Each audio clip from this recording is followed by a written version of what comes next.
बोलो जयकारा बोल मेरे श्री गुरु महाराज की जय। सभी गुरुमुख प्रेमियों से सप्रेम जय सच्चिदानंद।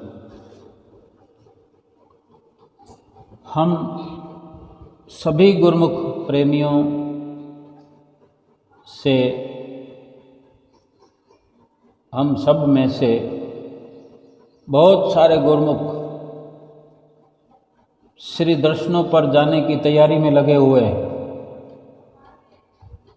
और इस बात को, इस चर्चा को हम कभी भी कर सकते हैं। क्यों? किसी भी दिन इस बात को किया जा सकता है, ये चर्चा की जा सकती है कि कोई ना कोई गुरुमुख प्रेमी हम में से श्री दर्शनों की तैयारी में लगे हुए हैं, लगे हुए होंगे। ये एक सच्चाई है। श्री आनंदपुर दरबार से जुड़े हुए प्रेमियों की ये सच्चाई है। श्री गुरु महाराज जी के चरणों से प्रेम करने वाले प्रेमियों की ये सत्यता है और इसलिए इसको सत्य मानना पड़ेगा कि श्री गुरु महाराज जी तो सदैव दर्शन देते ही रहते हैं और कहीं ना कहीं, किसी न किसी शहर से, गांव से, देश से, विदेश से, किसी न किसी इलाके से कोई ना कोई गुरुमुख प्रेमी सेवक तैयारी करते ही रहते हैं। अभी श्री गुरु महाराज जी, हम जानते हैं कि हुजूर श्री गुरु महाराज जी जो कि श्री प्रयाग धाम में कृपा फरमाई श्री आनंदपुर से, और जाने कहाँ से श्री गुरु महाराज जी ने गुरुमुख प्रेमियों को आशीर्वाद देते हुए, दर्शन देते हुए, कहाँ से एक जगह से दूसरी जगह कृपा फरमाते हुए फिर श्री आनंदपुर जो पहुँचे थे, तो श्री आनंदपुर से चलकर जो 26 मई को श्री गुरु महाराज जी ने आनंदपुर से प्रस्थान किया। फिर धनकोट गुड़गांव भी पहुंच गए। फिर वहां से फ्लाइट में विराजमान होकर सीधे प्रयाग धाम के लिए श्री गुरु महाराज जी पुनः अपनी फ्लाइट के द्वारा यात्रा संपूर्ण करते हुए फिर वहीं पर पूना में ही रात्रि का जो अवसर था उसको वहाँ के कुछ गुरुमुख प्रेमियों को ये शुभ अवसर प्रदान किया और रात्रि को विश्राम के साथ साथ सभी गुरुमुख प्रेमियों को दर्शन देते हुए फिर अमृत वेला में सुबह श्री आरती पूजा में श्री मंदिर जी में सीधे श्री गुरु महाराज जी श्री प्रयाग धाम में कृपा फरमाई। श्री परमहंसों के चरणों में माथा टेकते हुए, श्री परमहंसों के मस्तक पर बारी बारी तिलक लगाते हुए फिर विराजमान होकर अपने चौकी पर, अपने सिंहासन पर सभी गुरुमुखों को अपने मधुर प्यारे सुंदर दर्शनों से निहाल किया।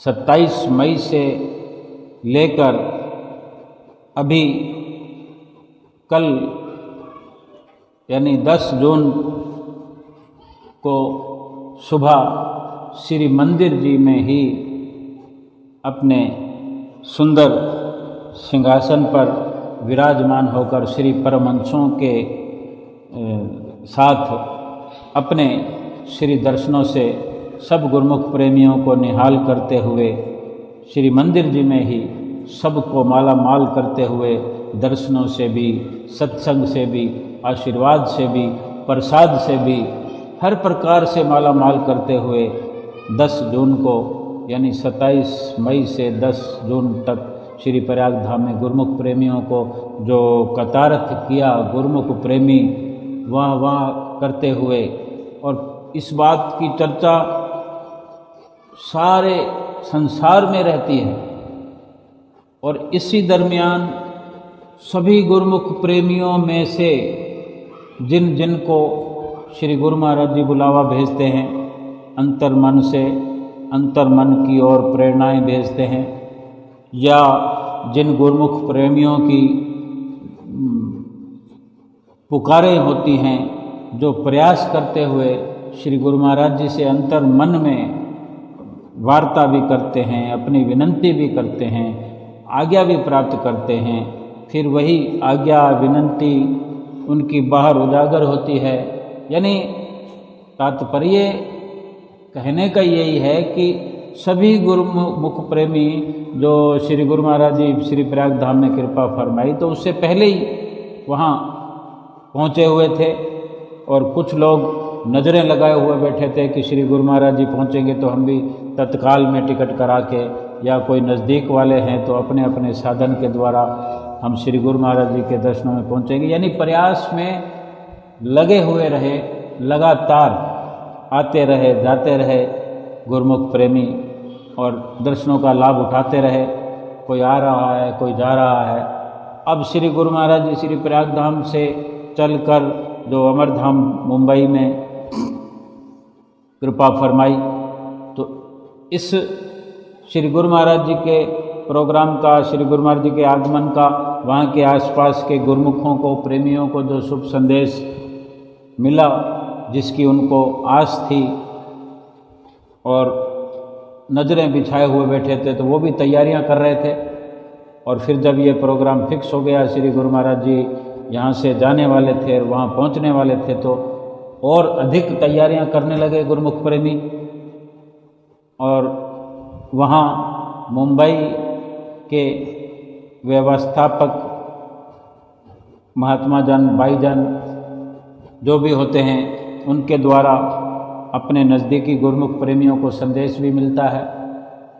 और कुछ अचानक से जिनको मालूम पड़ता है कि श्री गुरु महाराज जी आने वाले हैं, वो भी तैयारी करने लगते हैं। यानी हर पल, हर प्रतिपल कोई ना कोई गुरुमुख प्रेमी श्री आनंदपुर या श्री प्रयाग धाम या अमरधाम, जहाँ जहाँ भी श्री गुरु महाराज जी पहुँचते हैं, या जहाँ जहाँ भी श्री दर्शनों का एक सुअवसर प्राप्त होता है, सुअवसर प्राप्त होने की संभावना रहती है, वहाँ तैयारियां चलती ही रहती हैं। और श्री गुरु महाराज जी न जाने कितने प्रकार की लीलाएं अपने गुरुमुख प्रेमियों से करते हैं।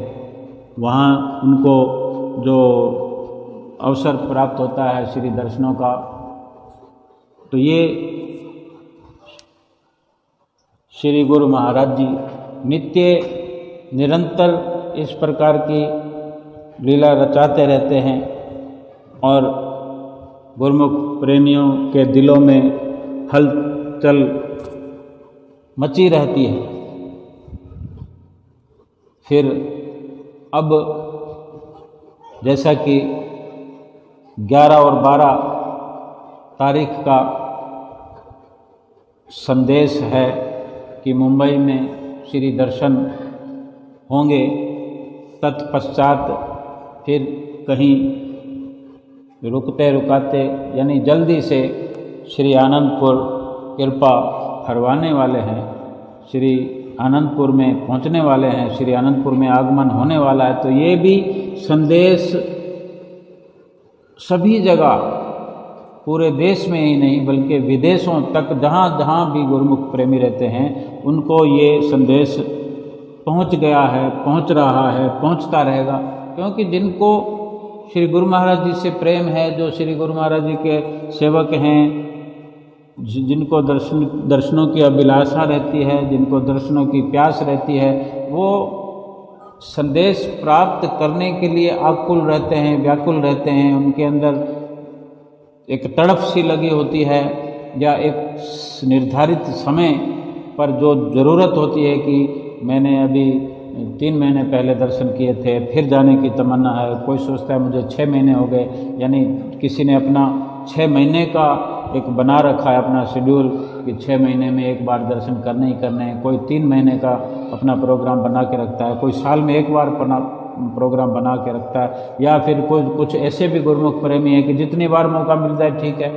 क्योंकि जैसे अभी श्री गुरु महाराज जी प्रयाग धाम में कृपा की हुई थी, तो वहाँ आसपास में रहने वाले लोग उर्ली पूना जो कि रोज़ ही आ जाते हैं, रोज़ दर्शन पाकर चले जाते हैं, फिर दूसरे दिन आ जाते हैं, सुबह आरती में आ जाते हैं, फिर दर्शनों में आ जाते हैं, फिर शाम को फिर एक साथ आरती करके फिर अपने घरों को लौट जाते हैं। थोड़ी देर का सफ़र होता है, आधा घंटा का, 15 मिनट का, 20 मिनट का। इस प्रकार के गुरुमुख प्रेमियों के लिए अलग अलग ये सुविधाएं हैं, सरलताएं हैं जो लाभान्वित हो रहे हैं। तो ये सिलसिला चलता रहता है, ये श्री गुरु महाराज जी की लीला ही कही जाएगी। और अब जो कि श्री प्रयाग धाम से मुंबई और मुंबई से फिर थोड़ा बहुत कहीं बीच में रास्ते में अपनी मौज के अनुसार कहीं भी दर्शन देते हुए रुकते रुकाते श्री आनंदपुर पहुंचने वाले हैं। तो पूरे संसार में यानी जहाँ जहाँ भी गुरुमुख प्रेमी हैं, देश में, विदेश में, गाँवों में, शहरों में, क्योंकि जो आगे पर्व आ रहा है श्री गुरु पूर्णिमा का, व्यास पूजा का, उसकी श्री दरबार में भी तैयारियां हो रही हैं। श्री दरबार में आगमन की भी तैयारी शुरू हो गई है। बड़े धूमधाम से आगमन हुआ करता है, होगा भी। और गुरुमुख प्रेमियों के घरों में ये तैयारियां चल रही है कि वो आने के लिए, जैसा कि हर इस त्यौहार पर वो पहुंचा करते हैं, तो वो अपने घरों में प्रोग्राम बनाए हुए हैं। टिकटें भी रिजर्वेशन करवा के रखी हुई हैं, कोई करवाने की फिराक में है, प्रयास में लगे हुए हैं, कोई अपने प्रोग्राम को कोई दिनों के आधार पर चेंज कर रहा है, किसी का फिक्स होता है, कोई सोच रहे हैं कि मैं जाऊं, कि मैं अपने घर से किसी और को भेजूं या मिलकर जाएं। कुछ ना कुछ ये अटकलें उनके घर में चली रहती है। जो घर, जिस घर में श्री परमहंसों की झांकियाँ विराजमान है, जहाँ जिन घरों के अंदर, जिन गुरुमुख प्रेमियों के घर के अंदर श्री परमहंस विराजमान हैं, जिनको श्री परमहंसों से प्रेम है, जो श्री अनंतपुर दरबार से जुड़े हुए हैं, उनके घरों में अक्सर ये चलता ही रहता है। अगर किसी कारणवश अभी तैयारी करते हुए भी, प्रयास करते हुए भी किसी को छुट्टी नहीं मिलती, कोई जा नहीं मिल पाता, किसी के घर में कोई दिक्कत होती है, कोई नई परेशानी आ जाती है, कोई ब्याह है, कोई सगाई है, कोई शादी है, किसी भी कारण से नहीं जा पाते, प्रोग्राम आगे पीछे हो जाता है, टिकटें कैंसिल भी करवानी पड़ती है। और कई बार टिकटें कैंसिल करवाने के बाद फिर दोबारा प्रयास करते हैं, टिकटें फिर करवा लेते हैं और ऐन वक्त पर वहां पहुंचकर अपने प्रीतम प्यारे का दर्शन पाते हैं। कितनी लीलाएं श्री गुरु महाराज जी गुरुमुख प्रेमियों के साथ करते हैं। और गुरुमुख प्रेमी शेयर करते हैं आपस में, जब चलते हैं तैयारियां करके रेल के अंदर सफ़र करते हैं और अपने आसपास घरों में भी एक दूसरे से मिलते हैं, कुटिया पर मिलते हैं, आश्रम पर मिलते हैं, दर्शन करने जाने से पहले भी मिलते हैं, फिर बाद में भी मिलते हैं, एक दूसरे से श्री गुरु महाराज जी की लीलाओं का बखान करते हैं। मेरे साथ ऐसे हुआ, मेरे साथ ऐसे हुआ, मैं तो जा भी नहीं सकता था, कोई चांस नहीं था। कोई माताएं बहनें कहती हैं कि कोई मौका नहीं था, हमने हर प्रकार से प्रोग्राम अपना कैंसिल कर दिया, टिकटें भी कैंसिल करा दी, लेकिन अचानक से ऐसा हुआ कि टिकटें भी मिल गई, जबकि टिकटें भी नहीं मिला करती हैं। कैसे भी करके हमारी व्यवस्था होगी और पता भी नहीं कि हम श्री दर्शन करने के लिए गए भी और दर्शन करके आगे भी गए और बड़ा आनंद आया, बड़ा मज़ा आया। कोई नए गुरुमुख होते हैं, उनको पता भी नहीं लगता कि किस प्रकार से व्यवस्था हो गई, क्योंकि जो दूसरे गुरुमुख हमेशा आया जाया करते हैं, वो अपने साथ मिलने वाले नए गुरुमुखों के लिए ऐसी व्यवस्था कर देते हैं कि भाई कोई आकर उनको बोले तो सही कि हमें जाना है। तो गुरुमुख प्रेमी पूरा प्रयास करते हैं, पूरा जोर लगा देते हैं ऐसे कि भले ही मैं जाऊं या ना जाऊं, लेकिन हमारे साथ जो नए प्रेमी जुड़े हैं, जो पहली बार जा रहे हैं, उनके लिए अपना सारा दमखम लगा देते हैं। वो चाहे जरिया बनते हैं उनको पहुंचाने के लिए, उनको ले जाने के लिए। कहीं ना कहीं वो प्रेरणा श्री गुरु महाराज जी की उनके अंदर विराजमान होकर उनसे श्री गुरु महाराज जी प्रयास करवाते हैं, उन्हें जरिया बनाते हैं और सारी की सारी व्यवस्था अंदर की अंदर श्री गुरु महाराज जी की स्वयं की होती है, जो नए गुरुमुख प्रेमी को भी अपने नज़दीक बुलाते हैं और जरिया बनाकर जिनके जिम्मे ये सेवा होती है उनको भी अपने नज़दीक बुलाते हैं और सभी प्रकार से गुरुमुख प्रेमियों को भक्ति से माला माल करते हैं। सो श्री गुरु महाराज जी के दर्शनों के लिए अगर हम ये कहें कि हर पल गुरुमुख प्रेमियों के अंदर किन्हीं न किन्हीं गुरुमुख प्रेमियों के दिलों में हलचल होती रहती है।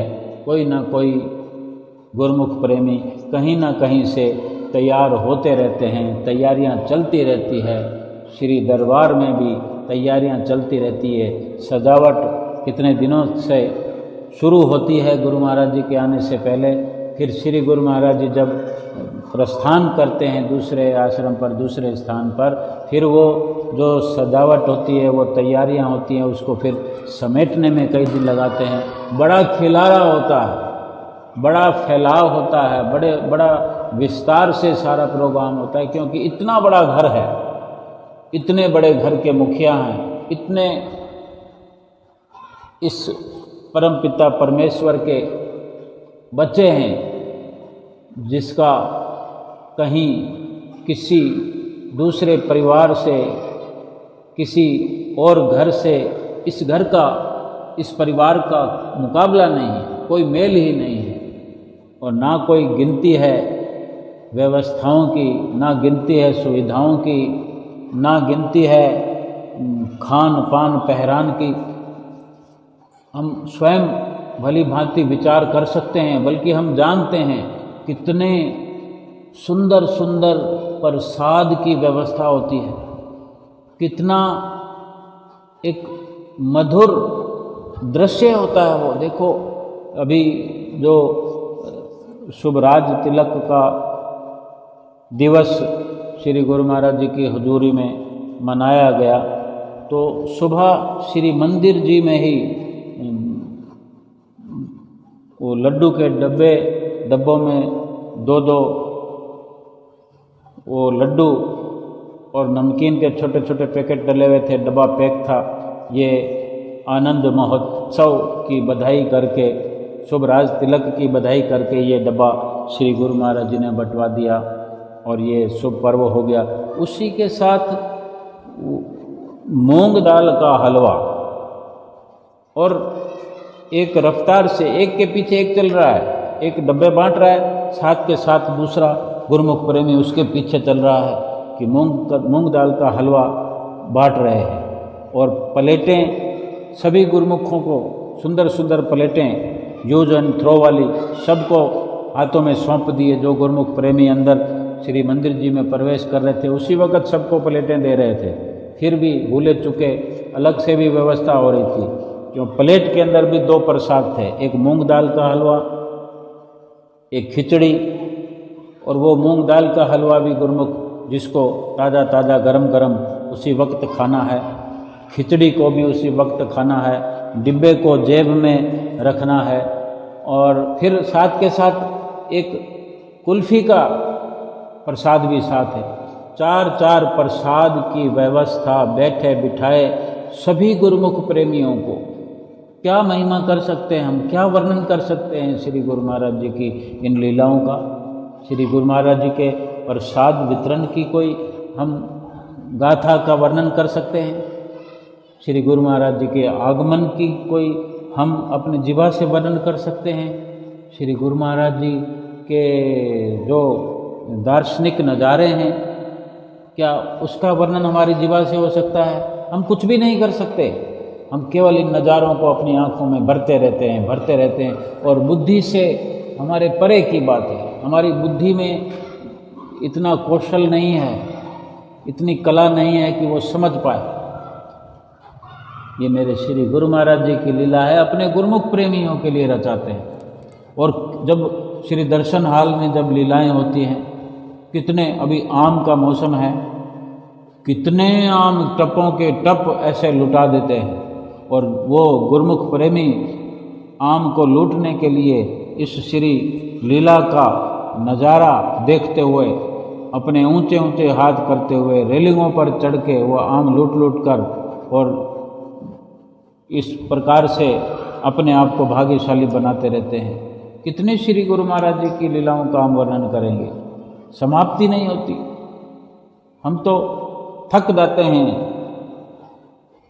हार जाएंगे, सो जाएंगे, नींद आ जाएगी, लेकिन श्री गुरु महाराज जी की लीलाओं का बखान नहीं कर सकते। हर गुरुमुख के साथ कोई ना कोई लीला किसी न किसी प्रकार से चलती रहती है। ये हुजूर छठी पातशाही गुरु महाराज जी के हाजिर हजूरी की ये चर्चा हम कर रहे हैं। पंचम पातशाही गुरु महाराज जी के समय में भी ऐसे ही होता था। चतुर्थ पातशाही गुरु महाराज जी के समय में भी, तृतीय पातशाही गुरु महाराज जी के समय में भी, और द्वितीय पातशाही गुरु महाराज जी के समय में, पहली पातशाही गुरु महाराज जी के समय में, वक़्त चाहे बदलता जा रहा हो, लीलाओं का कुछ दृश्य अलग होता जा रहा हो, लेकिन दिन दुगनी रात चौगनी तरक्की श्री गुरु महाराज जी का लीलाओं का रसपान करने में गुरुमुख प्रेमी कर रहे हैं। जिनको लगन है, जिनका जुड़ाव है, वो अति से अति आनंद प्राप्त करते जा रहे हैं, तरक्की होती जा रही, बढ़ोतरी होती जा रही। अगर कोई ये सोचता है कि पहले जैसा जमाना नहीं रहा, पहले जैसा आनंद नहीं रहा, ये अपने आप में विचारने की बात है कि इसका कारण क्या है।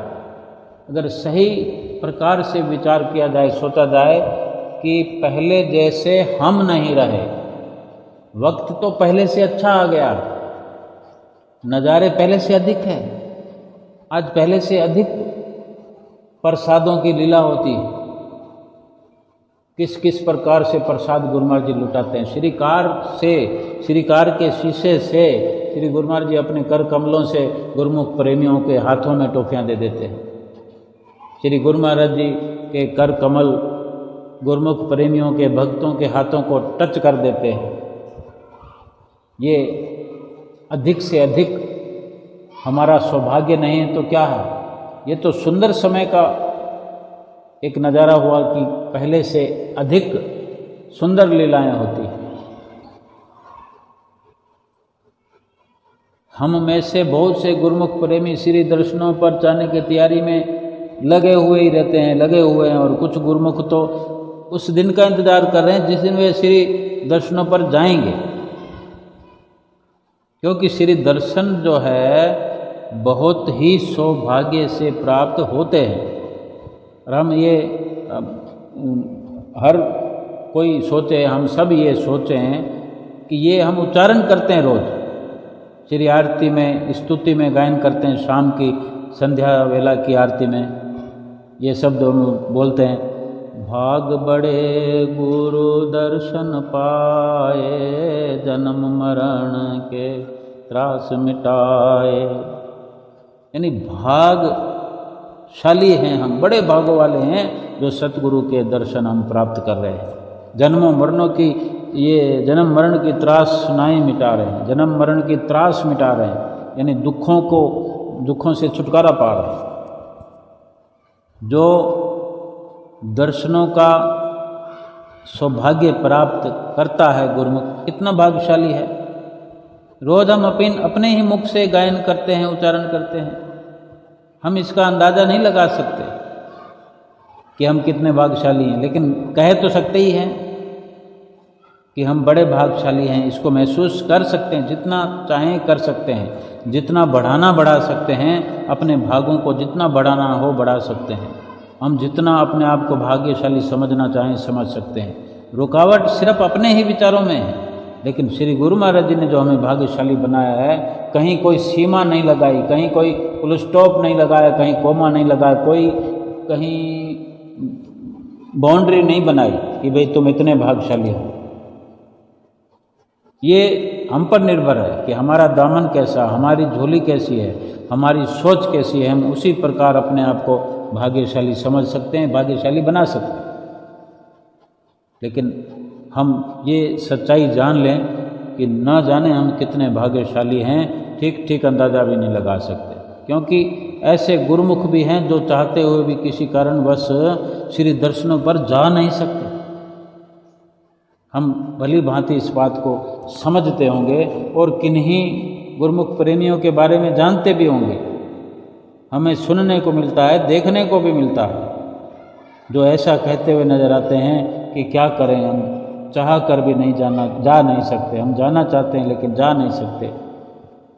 इसलिए जो श्री दर्शनों पर जा रहे हैं, जब वे श्री दर्शनों पर जाएं और जब वहाँ से वापस आएं तो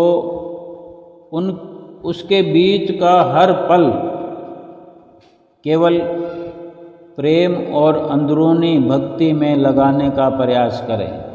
यानी जिन दर्शनों की इतनी महिमा है, हम महसूस करने भी लग जाएं तो ये ज़रूरी है कि उन दर्शनों को करने पर, उन दर्शनों को अपने अंदर भरने पर जब वापसी हम करते हैं तो एक सच्चा प्रेम अपने अंदर जगाएं और हर पल अपने अंतर मन में भक्ति और सच्चे प्रेम में हर पल लगाने का प्रयास करें। खास तौर पर इस पूरे समय के दौरान श्री गुरु महाराज जी हमारे अंग संग रहते हैं। जब जब भी हम अंतर मन में इस प्रकार से सच्चा प्रेम जगाते हैं, हमें महसूस होता है कि श्री गुरु महाराज जी हमसे दूर हुए ही नहीं, हम श्री गुरु महाराज जी को छोड़कर श्री दरबार से नहीं आए। ऐसा लगता है कि हम अभी भी श्री गुरु महाराज जी के साथ हैं, श्री गुरु महाराज जी हमारे अंग संग हैं। ऐसे एक बार पंचम पातशाही गुरु महाराज जी की एक भगत जी के साथ लीला हुई। एक बार भगत जी जो हैं श्री दर्शनों पर जिनको जाने का अवसर प्राप्त हुआ, सौभाग्य प्राप्त हुआ, दर्शन किए, दर्शन करके वहाँ से वापस आते समय श्री गुरु महाराज जी की कृपा और श्री दर्शनों का जो लाभ प्राप्त हुआ, कहीं उनके अंदर का जो भाव था वो थोड़ा सा हट गया और वहाँ थोड़ा सूक्ष्म अहंकार ने हृदय में डेरा डाल लिया। वो इसलिए कि वो भगत जी जब आनंदपुर से अपने परिवार के सहित ट्रेन में बैठकर वापस आ रहे थे तो गुरुमुख प्रेमी और भी थे, तो आपस में चर्चा चल रही थी लीलाओं की, श्री गुरु महाराज जी की, श्री गुरु महाराज जी के प्रेमियों से प्रेम करने की, श्री गुरु महाराज जी की ओर से गुरुमुख प्रेमियों का ध्यान रखने की। इस प्रकार की जो चर्चाएं चल रही थी कि हमारे श्री गुरु महाराज जी अपने प्रेमियों को आप ही बड़े सरल और बड़ी सहजता से उनके घरों से लेकर जाते हैं, श्री आनंदपुर पहुंचाते हैं, फिर श्री आनंदपुर से लेकर उनको उनके घर छोड़ने भी आते हैं। तो उन भगत जी के मन में ये संशय आ गया। वो सौभाग्यशाली भी बने, श्री दर्शनों पर पहुँचे भी सही, श्री गुरु महाराज जी की लीलाओं का रसपान किया, श्री दर्शनों का आनंद प्राप्त किया। जब ये चर्चा चली तो एक सूक्ष्म अहंकार उनके अंदर पैदा हो गया, डेरा डाल लिया। तो इन चर्चाओं में उनके अंदर ये विचार आया कि गुरु महाराज जी ले जाते हैं, गुरु महाराज जी छोड़ने आते हैं, ऐसा कैसे हो सकता है? हम अपनी सीट खुद तो बुक करवाते हैं, खुद पैसे लगाते हैं, खुद स्टेशन पर अपना सामान उठा कर जाते हैं, भारा हो हल्का हो हम खुद ही तो उठाते हैं या कुली से उठवाते हैं। और ये ऐसे कैसे कह रहे हैं कि श्री गुरु महाराज जी सब आप करवाते हैं, लेकर जाते हैं, फिर छोड़ने आते हैं। और इस प्रकार का संशय आ गया प्रेमी के अंदर। श्री गुरु महाराज जी तो घट घट में होने वाली हर प्रतिक्रिया को देखते हैं, समझते हैं। ऐसे परम हितैषी महाप्रभु के प्रति कोई संशय उत्पन्न हो जाए, श्री गुरु महाराज जी ऐसा होने नहीं देते। कैसे भी करके उनके इस प्रकार के अहम को तोड़ने के लिए कुछ न कुछ लीला रचा देते हैं। भले ही उसको थोड़ी देर के लिए अपनी कृपा से दूर कर देते हैं, कुछ न कुछ तो करना ही पड़ता है। केवल श्री गुरु महाराज जी का यही लक्ष्य होता है कि वो अपने गुरुमुख प्रेमियों के अंदर अहंकार को पनपने नहीं देते और ये दर्शा देते हैं अपने प्रेमी को, प्रेमी का विश्वास बढ़ा देते हैं, उसको उसकी मंजिल के करीब पहुंचा देते हैं। तो सभी गुरुमुख परिवार जितने भी लोग थे स्टेशन पर उतरे, तो ये भगत जी का जो परिवार था, भगत जी जो कि 3-3 बैग लगेज के उठाने वाले थे, और सभी गुरुमुख अपना अपना सामान उठाने वाले थे। पर जब ये वापसी में घर पहुंच रहे थे तो सब अपना सामान तो उठा रहे थे, जाते वक्त सभी उठा रहे थे, तो आते वक्त भी उठा रहे थे। लेकिन इन भगत जी का, जिनके मन में संशय उत्पन्न हो गया, तो अपने परिवार के साथ वाले सामान में हल्के हल्के बैग भी उठाने में असमर्थ हो गए। हल्के हल्के बैग भी ना उठाए जा रहे हो। भगत जी को बड़ी विचलितता हुई, अपने मन में कुछ हैरानियत हुई कि अनंतपुर जाते समय बड़े मज़े मज़े में जिस सामानों को उठाकर ले गए थे, वो सामान उठाने में इतनी दिक्कत क्यों हो रही है। बड़ी मुश्किल से जब वो घर पहुँचे तो श्री मंदिर जी में श्री परमहंसों के आगे खड़े होकर माथा टेकने लगे, तो देखा श्री पंचम पातशाही गुरु महाराज जी के समय की जो बात है ये, तो श्री पंचम पातशाही गुरु महाराज जी के शुभ गले में जो मोतियों का हार विराजमान था, धारण किया हुआ था, श्री पंचम पातशाही गुरु महाराज जी के गले से हार जो है निकल कर नीचे गिर गया।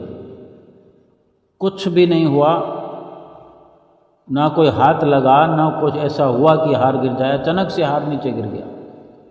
इतने में ही भगत जी को काफ़ी अजीब महसूस होने लगा कि ये क्या हो रहा है, कि पहले तो हम वहाँ से सामान नहीं उठा पाए, जो इतना भारी नहीं था वो इतना भारी कैसे लगने लगा, और अब श्री गुरु महाराज जी के आगे माथा झुकाया है तो श्री गुरु महाराज जी का हार नीचे गिर गया। बड़ा सोच विचार हुआ। अजीबो गरीब ये घटना देखकर, लीला देखकर फिर अपने रहबर बाई जी से मिले, उनके चरणों में विनती करी, सारी बात बताई।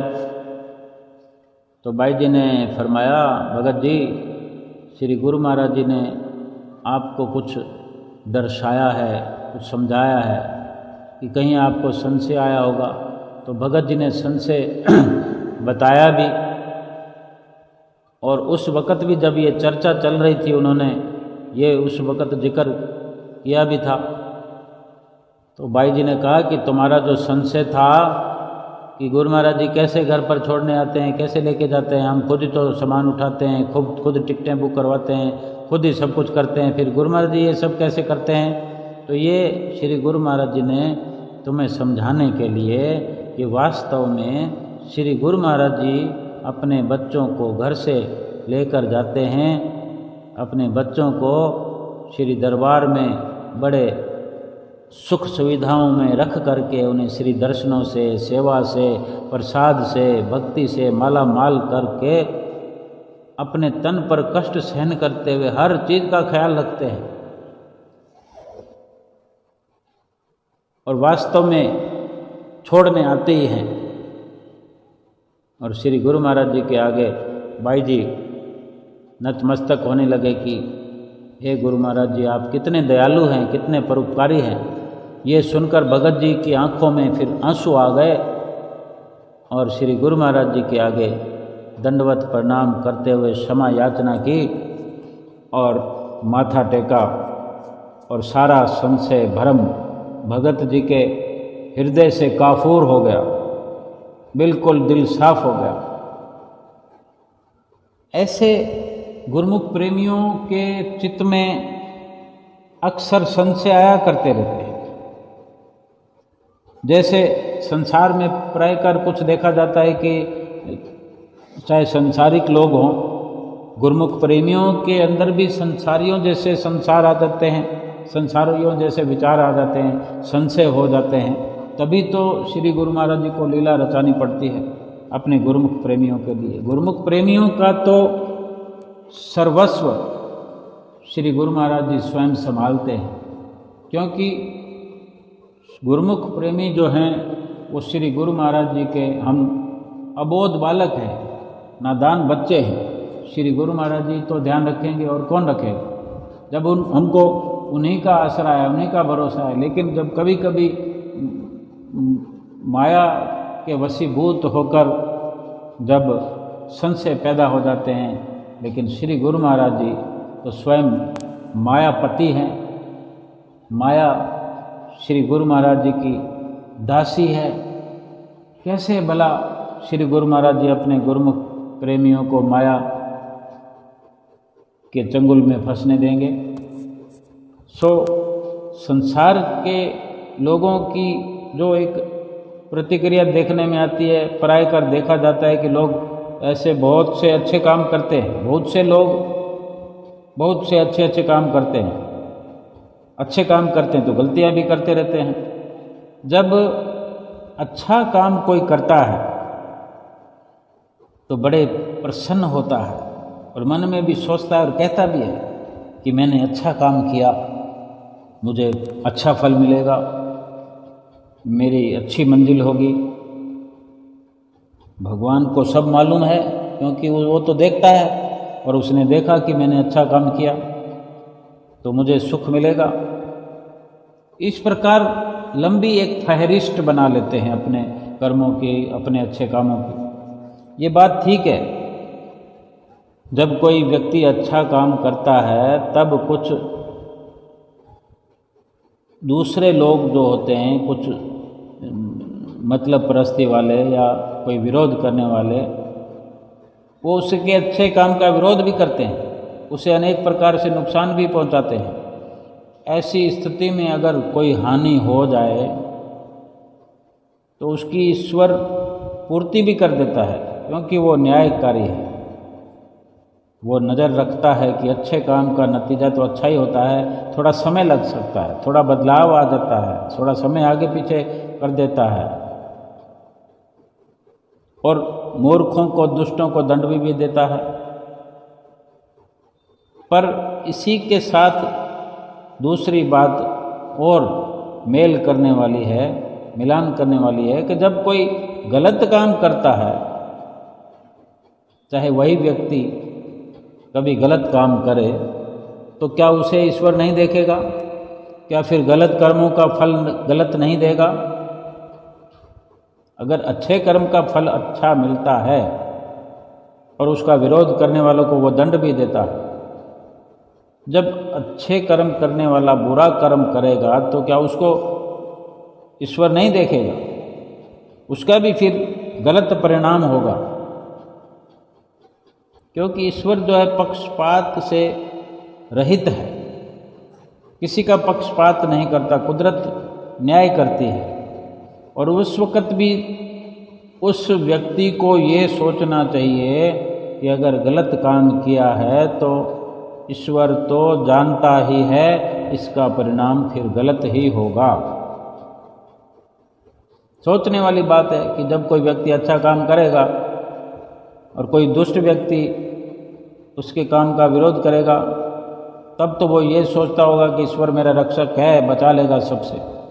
इस दुष्ट आदमी को देखता होगा, जरूर मेरी रक्षा करेगा इस दुष्ट आदमी से जो मेरा विरोध करता है। इसके कारण जो मेरी हानि हो रही है उसकी पूर्ति ईश्वर जरूर करेगा, ये विश्वास अच्छा है। परंतु वही व्यक्ति बुरा काम करते समय ये क्यों नहीं सोचता कि ईश्वर मुझे देख रहा है, समय आने पर वो मेरे इस बुरे कर्म का दंड भी जरूर देगा। तो ऐसा लापरवाही का व्यवहार नहीं करना चाहिए। दोनों बातों को समान रूप से हमें अमल में लाना चाहिए, यानी ध्यान रखें। मनुष्य यदि दोनों पक्षों को याद रखे, इसका ईश्वर के द्वारा दिए जाने वाले इनाम या नुकसान और दंड को याद रखे, तो फिर बुरे काम हमारे जीवन से छूट जाएंगे, निकल जाएंगे, अंत हो जाएगा। और यदि ऐसा सब लोग सोचें और ये सोचते हुए अच्छे काम करें, तो फिर तो ये धरती स्वर्ग ही है, स्वर्ग बन जाएगी। स्वर्ग तो है, लेकिन अच्छा काम करने के लिए फिर ये स्वर्ग जैसी हो जाएगी। परंतु संसार के व्यवहार को देखकर ऐसा लगता नहीं है कि ये धरती स्वर्ग बनेगी। फिर अगर कोई प्रयास करता है, अपनी बुद्धिमानी का इस्तेमाल करता है, सदुपयोग करता है, ईश्वर को न्यायकारी मानता है, तो ये शिक्षा हर किसी को कहीं ना कहीं मिलती रहती है कि वक़्त के संत सतगुरु की चरण शरण अपनाना इस जीवन में जरूरी है। रामायण को हर कोई पढ़ता है, सुनता है, महाभारत को हर कोई पढ़ता है, सुनता है। सब जगह ये निर्देश है, संदेश है कि अगर भक्ति करके अपने पाप कर्मों से अगर कोई छुटकारा करना चाहता है, छुटकारा पाना चाहता है, तो वक़्त के महापुरुष, यानी आज, वक़्त का मतलब यही होता है कि आज के वक़्त में परिपूर्ण महापुरुष कौन हैं। जैसा कि हम श्री गुरु महाराज जी से, यानी श्री आनंदपुर दरबार से, श्री आनंदपुर वाले गुरु महाराज जी से जुड़े हुए हैं, जिनके मार्गदर्शन में, जिनसे नाम की बख्शिश मिली हुई है। परिपूर्ण इसलिए जरूरी है होना, परिपूर्ण महापुरुष और वक़्त के महापुरुष, यानी जो अभी हैं, हाजिर हजूर हों। परिपूर्ण का मतलब जो स्वयं परिपूर्ण है वही तो हमें परिपूर्ण कर सकता है। हमें जो भी वस्तु चाहिए हम वहीं से प्राप्त करेंगे जिसके पास होगी। परिपूर्ण महापुरुष जो इस संसार में अवतरित हैं, उन्हीं के द्वारा भक्ति की दौलत को प्राप्त किया जा सकता है। उन्हीं के मार्गदर्शन में चलकर, उन्हीं से नाम की बख्शिश प्राप्त करते हुए, नाम की जिनसे दीक्षा प्राप्त करके, उसको नाम की कमाई का जो सरल साधन तरीका है वो अपनाते हुए, और उनके साथ जो हम गुरुमुख प्रेमियों को कितने साधन मिले हुए हैं। ये जो श्री आरती, पूजा, सेवा, सत्संग, सुमरन, दर्शन, ध्यान, ये बाहरी साधन हैं भले, लेकिन इन्हीं साधनों के द्वारा, बाहरी साधनों के द्वारा अपने अंतर मन में इन्हीं प्रेरणाओं को, बाहरी साधनों के द्वारा जो प्रेरणाएं जो इनसे पैदा होती है, इनसे जो प्रेरणाएं मिलती हैं, ये अंतर मन में अपनी शुद्धि को अंतर्मुखी करते हुए जो भजन अभ्यास करने के लिए 2 घंटे हमें नित्य प्रति हिदायत होती है, समझाइश होती है, उसमें सफलता प्राप्त होती है। सुमरन में लगने के लिए ये सभी साधन हैं बाहर के। श्री आरती पूजा करना, पूरा समय देना, श्री दर्शन समय समय पर जाकर करना, फिर नित्य प्रति अपने घर में श्री मंदिर जी में दर्शन करते रहना, दिन में कई कई बार करना। ये अवसर हमको बनाना है, हम ऐसा प्रयास करेंगे तो फिर वो अवसर हमारे जीवन में आएगा, आ जाएगा। जितना जल्दी चाहेंगे उतना जल्दी आ जाएगा कि हमारा अंतर मन जो है इस प्रकार के सुअवसरों से भर जाएगा। ऐसा सुंदर अवसर हमें प्राप्त हो जाएगा कि मन सुमरन में लगेगा। चित्त वृत्तियाँ बाहर से बड़ी आसानी से सिमट जाया करेंगे।